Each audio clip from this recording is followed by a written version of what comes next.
Hey everybody, welcome back to Prehospital Paradigm Podcast. I was just seeing if I could catch Ferroni off guard, and apparently I was marginally successful. So I'm Scott Wildenheim. I got Caleb Ferroni to my left. I got Ray Pace to my right, and Dr. John Hill across the way there. It's our new tagline: marginally successful. Marginally successful. We set the bar New right t-shirt. where it needs to be. Yep. So, guys, capnography. So. Very important. It absolutely is very important, and I guess I don't want to use the word disappointed, but sometimes I'm just a bit disappointed with as much training that's available out there about it, and more importantly the amount that we do in our own house and how we push it, and there's still knowledge gaps, and hopefully we can just kind of come up with the single point of reference to point people back for the capnography and all of its benefits. Yeah, I get a lot of questions from my squads about capno a lot under the realm of we're doing CPR on a patient, and the patient has this capno, and they told me to bring him in. Why? Well, let's talk about why. Yeah. I feel like I get the majority of my questions based on the non-intubated patient. Like, what does that value or that waveform, and we can tease out the importance of both of those things.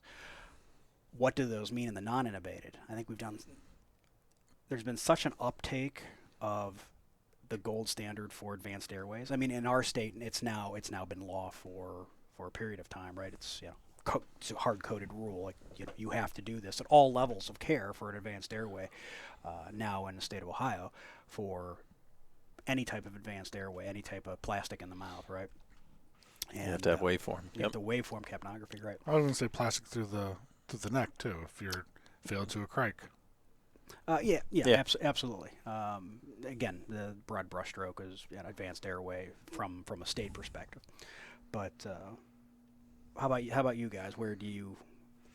Mine, I get a lot about how does this affect EMTs when I taught all the time. Yeah. Because it's not just a paramedic skill. What's that tell me? Is it important to me as an EMT? Yes, for sure. Because if that paramedic did intubate, who's the one that's going to be squeezing the bag on the way to the hospital? Mm-hmm. And then I like to talk about it for sepsis. And then more so is like a live feed of perfusion as its byproducts. Yeah, What does it mean to you? So that's kind of like my discussion and my teachings have all kind of revolved around that. A little bit with cardiac arrest, but the other ones. I don't get so much of that. I mean, I know where you're coming from, especially teaching at different firehouses. I get a lot of questions about why is this a basic skill? Can't interpret it. Well, you kind of can. At least you can look at it. Yep. You can definitely do that as a basic level. More so, I think our guys, we're so used to vent patients on a few of our specialty care floors at the nursing homes we have that we use it for everybody now. And it's so nice for what we use it for. And I think when we start talking about the actual capnograph, you mentioned earlier that we'll talk about some of the indications we can see on that capnograph that gives us clues as to what's going on with the patient. You bring up a good point, and I think there's unintentional overlay. The way Ohio does it is we allow EMTs to obtain a 12-lead EKG, transmit it, but not interpret it. And that, I think, sometimes gets overlaid where I'm not allowed to interpret any of these things. Right. And that's simply not the case, right? Is we expect you to interpret and respond to pulse oximetry. We expect you to interpret and respond to waveform capnography. But let's talk about for a second the fact that this is still relatively new in our field. When I started in EMS, we didn't have capnograph. We had maybe some colorimetric tape. Yep. And I still see some of the older basics maybe out there, or even maybe some of the advanced providers that's like, oh, it's still in the BVM bag, I'll just use that. Well, I mean, that is something. It's another tool in the toolbox. But. Okay, let's I guess we can start with that and why that can no longer be the gold standard, accepted standard, right? First of all, it was really never pushed or standardized. It was always a best practice, right? It's like, that'll tell you if you're in or not. It's just a quick trick. That's all it is, right? Yep. It's another tool. It was always a quick yay nay. Yep. A trending tool, it was poor, right? But let me stop you just for a second. A quick check. This isn't a patient that we are putting on chronic patients or even acutely that was going to trend results. This was a one look, and this was specifically for airways. For getting intubated or patients. advanced airway patients. But now we're going to the extent of trending results. So go ahead. But I don't even. Do we even have one in here? I hope. Honestly, I hope we don't have one in here. There is one right up there in the airway kit. Oh yeah, silver packaging. Yep. Yeah. So for anybody entering EMS, hopefully have had zero How many times did you hear though in the beginning that like gold is golden? You want gold. Gold is golden or purple. Yep. Gold is good. I mean, gold is good. Blue is bad. Right? My respiratory therapists do use these when we intubate patients. So what they actually do is after we intubate, we will put. They already have this preloaded on the bag or right available, and we'll do that as our first thumbs up, thumbs down. Yep. Are we right? And then a few breaths of that, then that comes off, and they go back onto actual waveform capnography. Is that the best? Probably not. I think it's just a hard habit for them to break because that's what we had. That's exactly it. My challenge to that is what did that prove that I couldn't have? Absolutely. And I like by you plugging used in a key word there that said that we make sure we are in. Whoever's doing the intubation should have already seen the tube pass through the cords, and that should be about your number one indicator. And then you should see chest rise and fall, right? Condensation in the tube, and then you said this is the one that everybody's going to see this, except for the chest rise and fall, hopefully, and lung sounds. But this was never 100%. All of those things together kind of made it 100%. And if nobody's ever seen that when you introduced exhaled carbon dioxide through it, see how I had that? Turn that away from the patient. No. Right at you, of course. Like you were saying a second ago, gold is good, blue or purple is bad, and some of the limitations were specifically for the EMS. Where were these things at? They were in the bottom of your jump kit with your BVM. Getting squashed 24/7. And how old are they? How many have pulled these out on a scene and it's already yellow because there was a tear in that foil pack that I pulled it out of, and it had been exposed to ambient air, and of course at that point it's just a piece of plastic that does me. It's just a right angle adapter for my ET tube at that point, right? The other thing is if you get secretions or specifically vomitus up the tube, or whatever gunk was in there, whatever lung butter was in their lungs, once that splashes on that, it's on that tape, it's completely useless, right? So the other thing is, it is possible that they have some carbon dioxide in their belly, correct, and that's why you never really trusted this until what was the six breaths, I think was always the teachings that I recall. Yep. So all right, after the sixth breath, then you can suddenly begin to you decide whether or not that this was valuable. And of course, with waveform capnography, even if you had a value but you didn't have a waveform, that would immediately tell you that you're in the esophagus and not the trachea. So that's that's Caleb's starting point and where we started and what we've diverged from. It's amazing. I mean, this also was not in Tidal, and I think that that's worth talking about for a minute, just laying up how this works. This is in Tidal capnography. If you think about your tidal volume is the entire. Well, the end tidal is the fourth spot, I believe, on the capnograph, and it's the end of that tidal. That's when you start to exhale. And so this was not reading that. It reads the entirety. So you're getting a very specific number as opposed to just a random in the area of number. So, but being in Tidal, that's why we're able to use it diagnostically for things like tube leaks. And just to be clear, this is only telling you presence or absence of carbon dioxide. It doesn't give you any quantitative. Correct. Right. Now, I've seen this particular one, I guess there's some gradation in the coloring here. I would not be. I mean, at 2 o'clock in the morning, I'm tired, I'm hungry, I've got to pee. Colorblind. Or colorblind. I mean, simple as that, right? Is that more purple or is Yeah, that Is that more purple or brown? light Yeah, purple? Like you said, in a dark it's- room, though, if we're not intubating in the ambulance, you going to see that? No, No. it's absolutely not. No, you would rely on your other indications for intubation. And hopefully we're relying not only on capnia either, but this is a great tool, especially if we see apnea. Then we know there's something going on with our tube. Yeah, absolutely. So all of that kind of starts making the case for the need for waveform capnography in the advanced airway space, right? Once you start sampling it like that, and you have not only that quantitative, you're putting a number to it, that now we can do something with that. We can start trending it, right? Yeah, absolutely. And that can, and we'll talk about all the things that affect that number here in a few minutes, right? But now we can start doing something with that other than just yay, nay, yay, nay, yay, nay with every breath with your So BVM. we've established that basic EMTs through the paramedic level can use and interpret the capnograph. Should use. Should.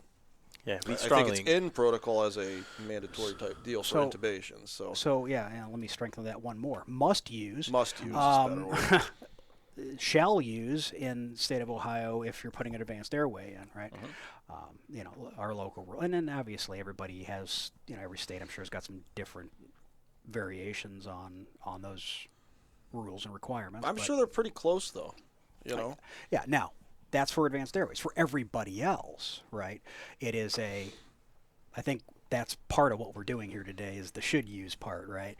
Is what value, if you're not using this in your diabetic, your Yeah. respiratory case, you use sepsis. Yeah, right. I know that's a big deal. Your shock patient. Oh my God, that's Yeah. one of the, if you're not using that and not absorbing those and trending those values and using, well, specifically in the respiratory case, using that waveform to modify your treatments, right? Then you're really missing a lot of what what waveform capnography The brings. one thing that you're going to get pushback on, and I know I've heard it, is our transport time isn't long enough to modify that capnograph. That's bullcrap. That's horseshit. Very false. You And can then- modify capnography in just a few breaths. Yes. And, Sure. But you can modify it to better outcomes in patient advocacy. Like you can really change a patient. If Yep. I see shark fins on there, well, that's an indication that I have an asthmatic patient with an obstructed airway and I need to loosen that. I mean, just little things like that can have a huge outcome for even definitive care for you. Well, just altering the rate of your respirations. Like, let's just hit like low-hanging fruit, right? So my end tidal, I know normal is between 35 and 45. So when you talk about respiratory is opposite is the only way I try to explain it. So The whole if thumbs. the thumbs, respiratory is opposite or rho and metabolic is equal, and you look at that, is if I'm squeezing the bag at 100 miles a minute, then my end tidal is going to be low because my respiratory rate is too high. If my respiratory rate is low, then my end tidal is going to be high. So, yeah, I am going to be able to change that. Back to your point, too, is we're very specific in our protocol, which I could think of like traumatic brain injury. That's exactly what we want our patient to be bagged to, what our end tidal we want it to be at 35. And I think it says like a goal of respirations of 12, or our goal ideally is 35.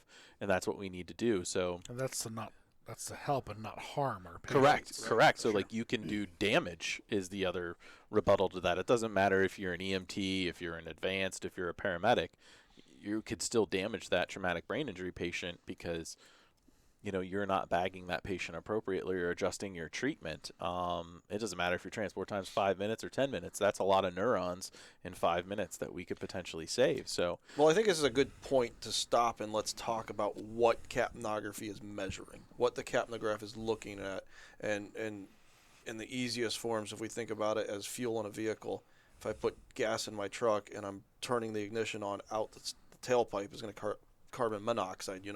Same in the body. If I'm taking in sugar, and I'm taking energy, making ATP, and I'm having a gas, that gas is going to be carbon dioxide, and that's what we're measuring. Maybe more cellularly, you can get into that. So like, can I actually go on a little tangent first? Sorry. I'm about to say It's So, all you, bud. If you're looking at it, like the way I pitch end tidal, what it is it's a byproduct of your metabolism. So how well is your engine running in the vehicle? So how clean is my exhaust coming out of the back? Would kind of piggyback onto your idea and stay with the let's same go to the concept. bus garage and get your admissions test, right? and they take a sample of your carbon monoxide from your vehicle, and what are they looking for, right? Yeah. And so they're saying you're burning oil. Well, same with you. So go ahead. Finish your thought. Yeah. So essentially, like to Caleb's point, I agree with it. That's a good analogy. Is so your body's the engine, and then the exhaust pipe is, your byproduct of metabolism, which is end-tidal CO2 for what we're looking at. How efficient are you working? So back to your point is, am I utilizing aerobic metabolism? So I am giving plenty of oxygen to my cells. I'm creating ATP. I'm creating energy. So my end-tidal would probably be pretty good. And then as we get into maybe like that septic shock patient that is now not getting as much cellular oxygen, maybe I'm switching to anaerobic metabolism, which without oxygen, I have less energy production. Now my end-tidal is starting to go down, right? So I'm starting to have cellular death. I get a buildup of lactic acid. We enter septic shock. You die. So in the words of end-tidal, that would be, maybe I'm at maybe we get to that patient that has a respiratory rate of 36, a temperature of 102, no blood pressure. I put them on end-tidal. I already know, okay, I'm headed down the sepsis path. Oh, they've had pneumonia, but they've been on oral antibiotics. Well, oral antibiotics are not working. Maybe they're unresponsive, so I rule out a sugar, put them on end-tidal, and it's like, oh, their end-tidal's 28. Okay, I know exactly where we're at. We're already at septic shock. I'll throw a curveball at you. You throw them on end-tidal at first reading 60. Oh, okay. Why are they altered now? They might have pneumonia, but they're altered for a different reason. Yes. They're hypercarbic. Yep. And that's why they're altered. Yeah. Not to say there's not sepsis going on, but now I've got hypercarbia to play with. Turns out people can have more than one thing wrong with them. Yes. At one time. At the same time. Yeah. I mean, but this is now if you saw that number and you're thinking hypercarbia, I mean, maybe start looking at extremities for carpal pedal syndrome or something, and you'll see you can kind of go further and say, oh, now I understand that. Well, and that's why it's important that we talk about what that number is doing, because you want to bag that person down appropriately to help blow off some of that CO2, and they might wake up. And that's huge in medic classes. Always a discussion that when I have cardiac arrest, aren't they just getting more acidic sitting there? It's like, well, that's a huge discussion every year, and it really is hard to get over that. Well, this is what's happening in that scenario, and it's like we're not just sitting there decomposing, creating that. Right. All right, so both of you have talked about ATP, but I mean, if somebody doesn't fundamentally understand even what that does, so let's roll back to our EMT that maybe doesn't even understand the process of cellular metabolism and what we're doing at a cellular level, right? Where we're taking oxygen and glucose, and that combines in the cell, to make energy. To make energy, and that energy is what you're referring to as ATP, right? The mitochondria, the powerhouse of the cell, right? Yeah, the mitochondria takes that. I jokingly call it a little nuclear reactor. Everybody's got their own little pitch there, right? It takes an oxidizer. It takes usually what I say is I'm making rocket fuel, right? And I take an oxidizer, I take a fuel, it's oxygen, glucose. The cell shakes that up. The output is ATP. The smoke coming off of that, as you alluded to earlier, the byproduct is carbon dioxide, is CO2. So that's where it's coming from, right? It's coming from, and you talked about whether that is aerobic or anaerobic, right? But where that carbon dioxide is coming as a byproduct of making energy from the cell. Then, right, we've made that, let's say I made it in my left great toe, right? For whatever reason, I was sitting there wiggling my toe. And I was making that energy down there, right? How do I get that CO2? Because remember, I'm measuring it here somewhere, right? Either in my nose. If you're not circulating, you're not going to get it back right. out. So how do we get it from there ultimately to here? Well, it's got to travel around, right? And that's a circulatory system. That's perfusion. That's the perfusion part of it. So we have to have an adequate blood pressure, and that's what kind of ties into your sepsis comment a few minutes ago, is you may pull some blood out of this patient and get a CO2 that's higher, but because, it's being made down there, but it's not getting to the lungs, you've got this mismatch.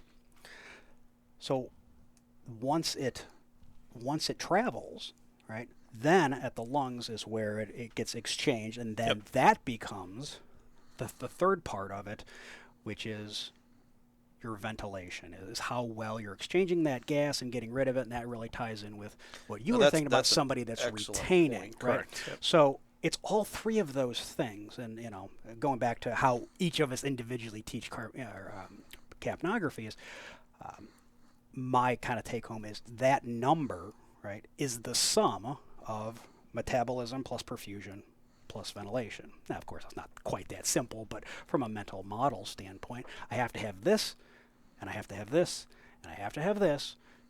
That equals this. And if I start altering these things, I start altering this number, right? Correct. So I can have a perfect metabolism, a crappy perfusion yields a crappy number. I can have a a perfect metabolism, perfect perfusion, crappy ventilation yields a crappy, right? So all of those things. There's also, you were using your analogy with your sepsis patient.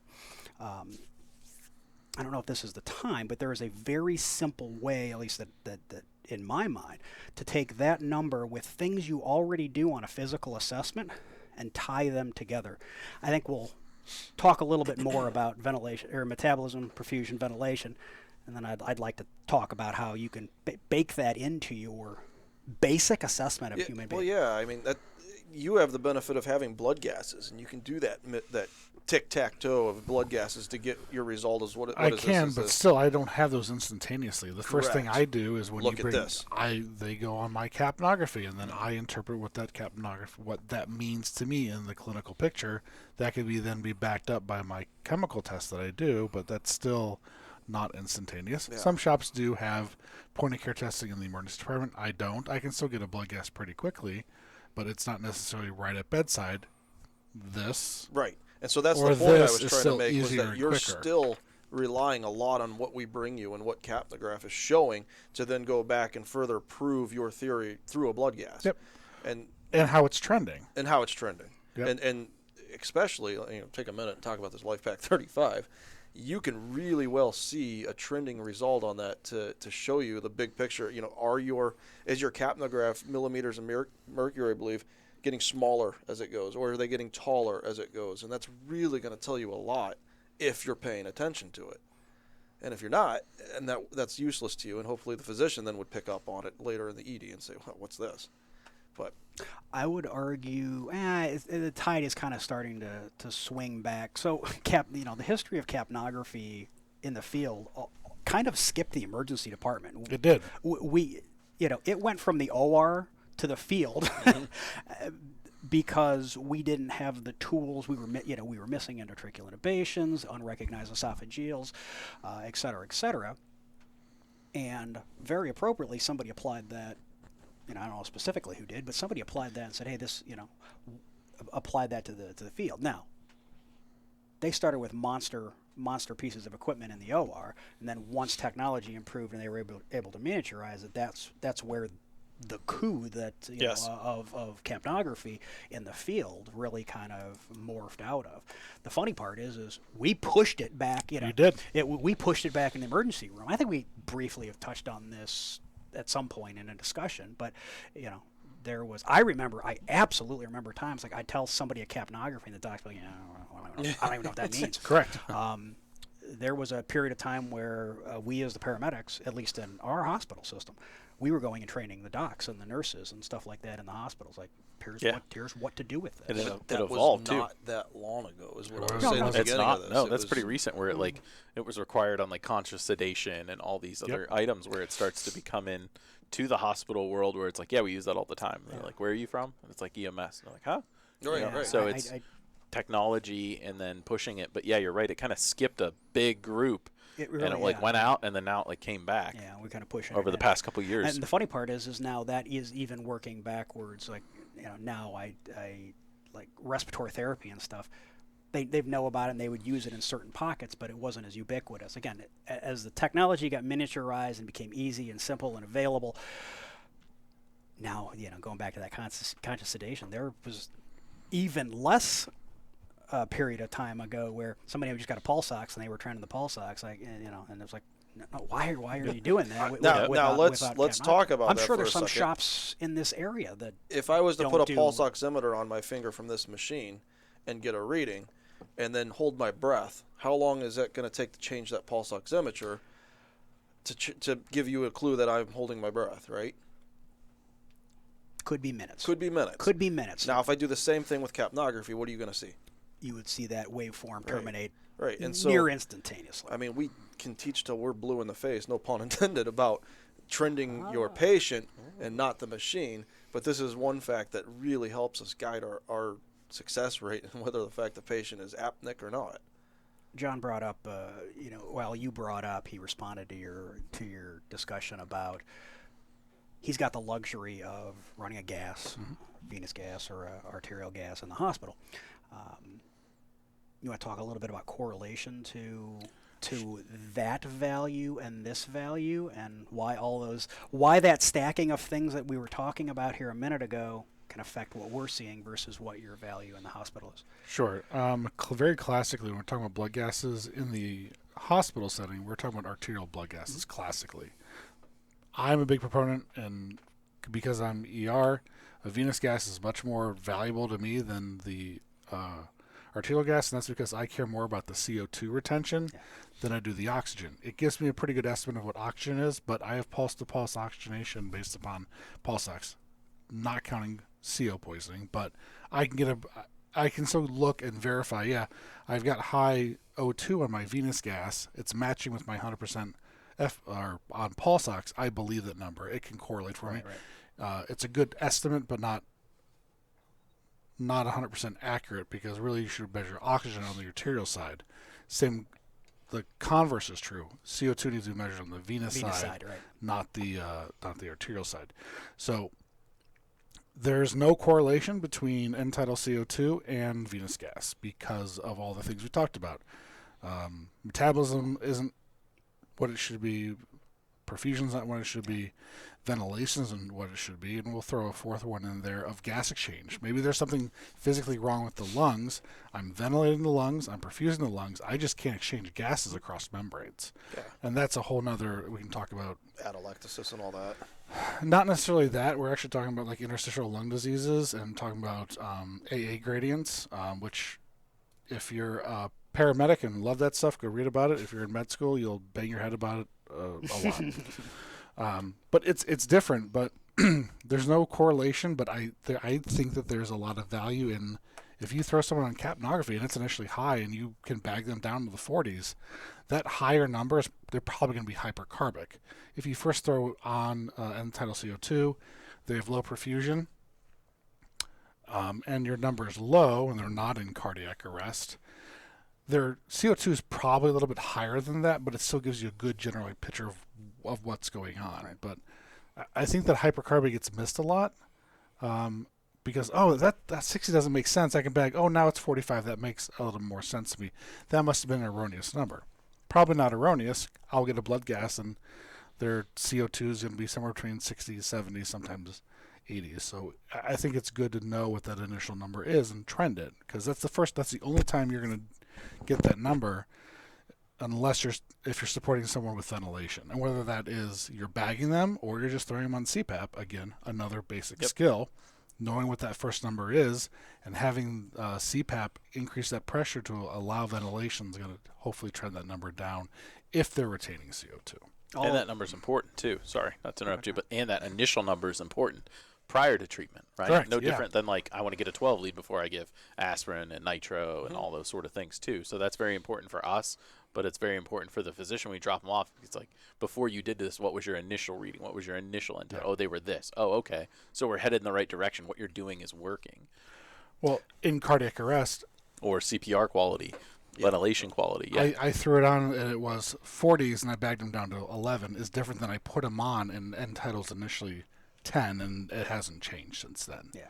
That makes me think like, they're retaining. Is this a respiratory cardiac or a respiratory induced cardiac arrest versus the typical cardiac arrest of being circulatory or a blockage or electrical or PE whatever. arrest. Yeah. Correct. Yeah. And it's so touchy, even it's so specific that we've had to change our protocols to reflect that if Lucas is being utilized, that you may have a higher capnography reading now. Yeah, and you can actually use capnography. In my last code that I ran, this is a gentleman who would go into cardiac arrest. You do one round of CPR and you get him back. And I could watch in Capno. We would start CPR. We'd push epi, and 30 seconds in, he'd jump up above 30. We'd stop, and he'd have a pulse. I knew we had Ross just based on his end tidal. Yeah.